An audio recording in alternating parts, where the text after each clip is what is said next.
Selamat pagi dan salam sejahtera bersama saya Konstantin Pahlawan dalam Berita Pagi Sabah edisi Ahad 28 Jun 2020. Seperti biasa, berita dimulakan dengan perkembangan COVID-19 di Sabah. 2 kes baru dicatat semalam menjadikan kumulatif kes positif di negeri ini sebanyak 368. Menurut infografik Kementerian Kesihatan dan Kesejahteraan Rakyat Sabah, 2 kes baharu itu dicatat di Kota Kinabalu, menjadikannya zon kuning semula. Sementara itu, 1 kes sembuh direkodkan di Penampang dan keseluruhan kes sembuh kini 351. Manakala 10 kes masih aktif di 5 daerah. Ia melibatkan 4 kes di Tuaran, 2 di Penampang dan 2 di Kota Kinabalu, sementara masing-masing 1 di Tawau dan Papar. Dalam pada itu, jumlah korban akibat COVID-19 di negeri ini kekal 7 orang. Satu kejadian tanah runtuh berlaku di Papar petang semalam akibat hujan lebat berterusan. Hujan lebat sejak awal petang itu juga mengakibatkan banjir di Kota Marudu, Kota Belud, Penampang dan Beaufort. Menurut laporan Jabatan Kerja Raya, kejadian tanah runtuh di Jalan Keningau Kimanis melibatkan laluan sepanjang 10 meter di kilometer 41. Ketika dihubungi RTM, Pengarah Jabatan Kerja Raya JKR, Datuk Insinyur Richard Jomiji Kinsil bagaimanapun memberitahu pengguna masih boleh menggunakan laluan di bahu jalan selain jalan alternatif Kota Kinabalu, Tambunan, Keningau. Katanya JKR juga telah mengarahkan pihak konsesi melakukan kerja-kerja pembersihan.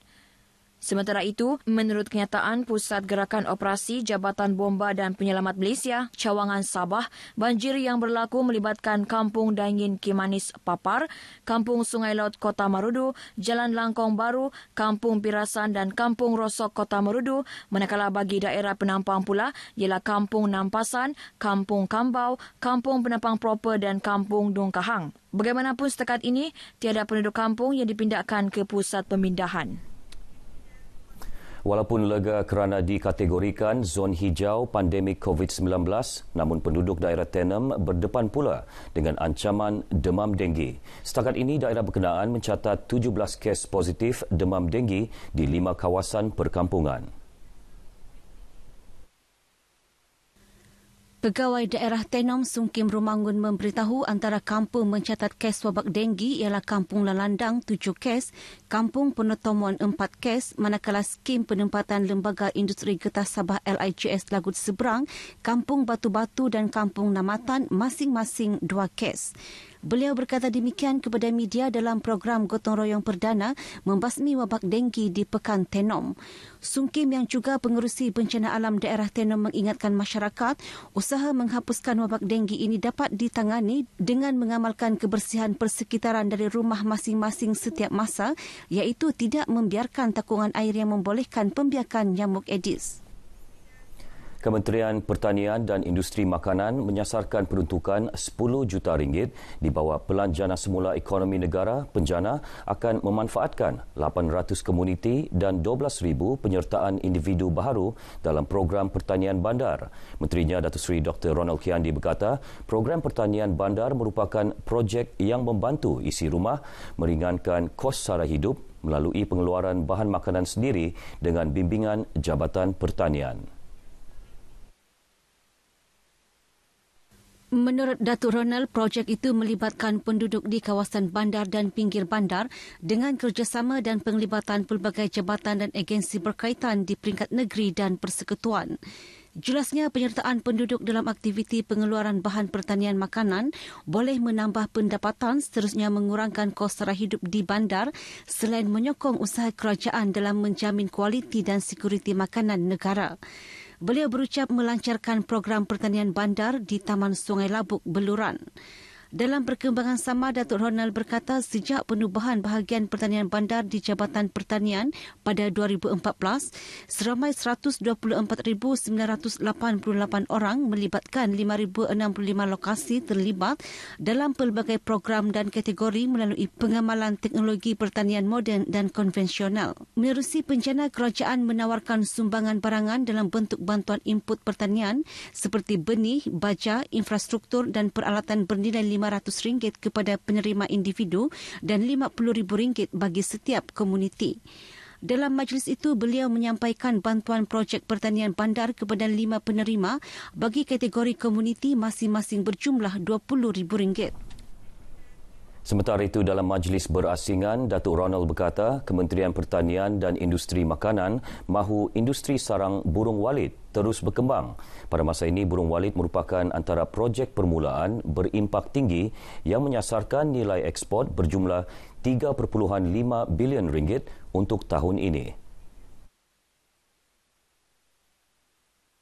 Menurut Datuk Ronald, Kementerian melalui unit Agropreneur Muda dan Agrobank akan terus menyediakan bantuan dan kemudahan pinjaman supaya lebih ramai pengusaha mencuburi bidang tersebut.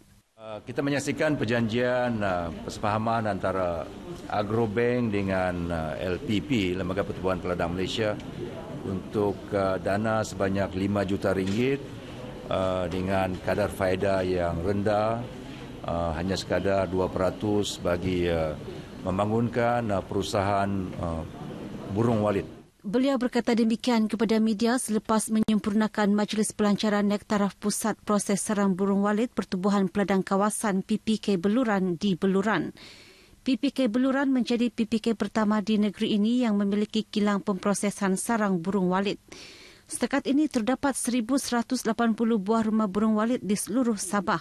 Daripada jumlah itu, 874 buah rumah walit terdapat di daerah Beluran dan mampu mengeluarkan hasil sebanyak 8,150 kilogram setahun. Peranan skim rondaan sukarela SRS di sesebuah kawasan perlu terus diperkasa dan diurus dengan baik demi manfaat komuniti setempat.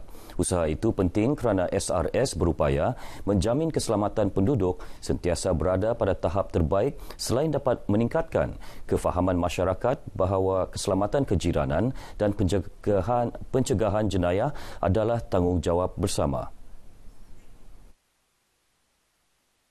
Menurut Ahli Parlimen Libaran Datuk Zakaria Haji Muhammad Idris, SRS juga secara tidak langsung dapat mengeratkan perpaduan dan memupuk semangat kerjasama dalam membendung pelakuan jenayah di kawasan setempat. SRS di rondaan ini adalah penting bagi menjaga keselamatan di taman-taman yang ada sekarang ini. Dan saya juga mengharapkan supaya rondaan ini diteruskan untuk mengekalkan keamanan di taman-taman persekitarannya. Beliau berkata demikian kepada RTM selepas merasmikan Majlis Penyerahan Kit Peralatan SRS Zon Hijau, Perintah Kawalan Pergerakan Pemulihan PKPP, Kawasan Rukun Tetangga KRT, Taman Merpati Sandakan di Sandakan. Dalam majlis ini, Datuk Zakaria menyumbangkan dana bernilai RM5,000 kepada SRS KRT Taman Merpati bagi memudahkan SRS Taman itu melaksana aktiviti rondaan demi keselamatan dan kesejahteraan bersama.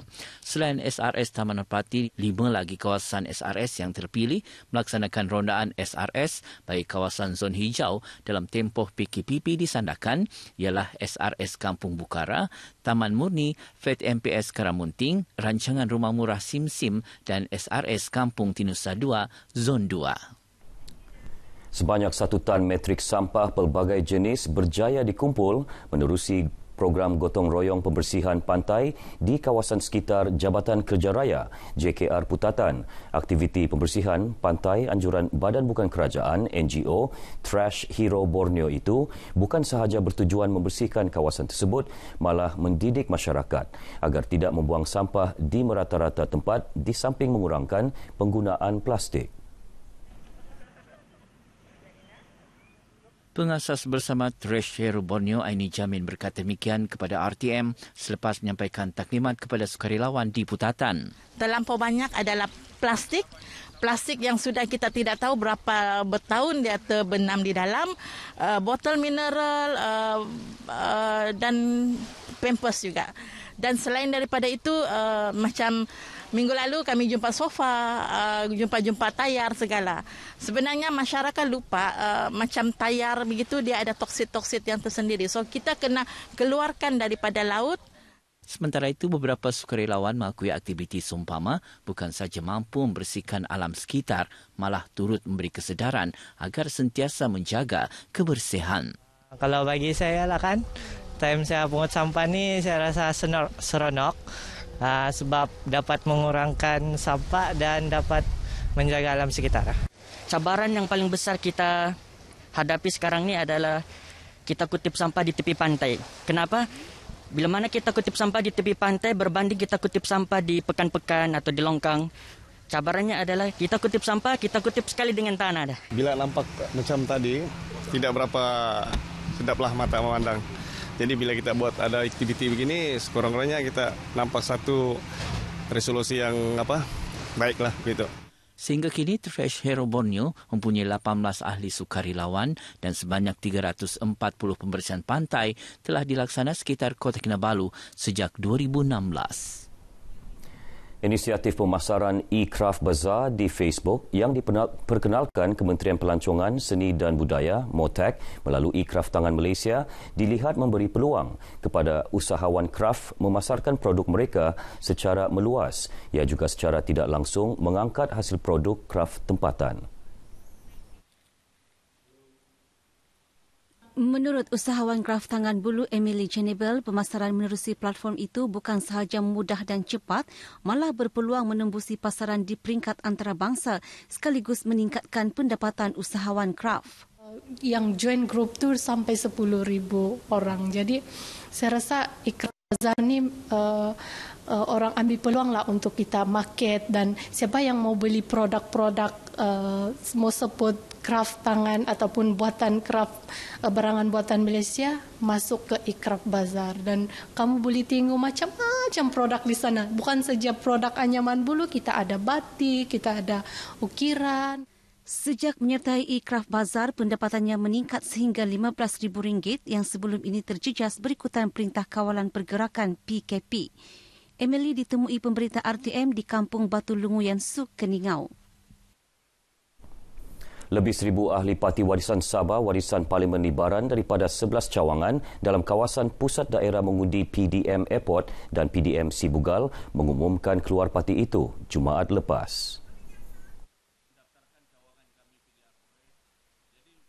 11 cawangan itu termasuklah Sejati 1, Taman Raja Wali, Kampung Gayan Batu 10, Sri Hujung, Taman Sejati 5, Kampung Nelayan Tengah, Sejati 2, Muhibah, Sejati 4, Taman Sejati 3 dan cawangan Kampung Sungai Batang Tengah. Pengumuman keluar parti itu diketuai Ketua Cawangan Sejati 1, Ibrahim Yusof. Dalam sidang media di Sandakan, Ibrahim berkata keputusan mereka keluar parti berikutan hilang kepercayaan terhadap kepimpinan tertinggi parti tersebut. Menurutnya, keputusan mereka itu juga tidak dipengaruhi oleh mana-mana pihak. Mereka juga kesal kerana 11 daripada cawangan itu hanya satu cawangan saja yang berjaya didaftarkan dengan Jabatan Pendaftaran Pertubuhan iaitu cawangan Sri Hujung dan selebihnya masih menanti status hingga kini.